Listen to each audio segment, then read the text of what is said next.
Hi guys, it's me again. I'm content creator. For today's video, Wow! madami pala nag-comment sa comment section mga ka for today's video. Kahit 80 na ako, marunong daw ako mag-vlog. Huy!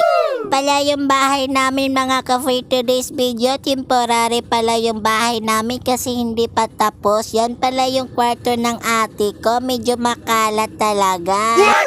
Ito pala yung kwarto ko mga ka for today's video. Medyo maliit lang yung kwarto ko. Ito naman yung kwarto ng kuya ko. Medyo malaki. Ito yung kwarto ng kuya ko. Ito pala yung bahay namin. Medyo temporary muna kasi wala pa kaming budget. Medyo pasensya na talaga mga ka for today's video. Kalat pala yung kwarto ng ate ko. Ito pala yung rep namin kaso walang laman. Kasi naubos na pala yung grocery namin.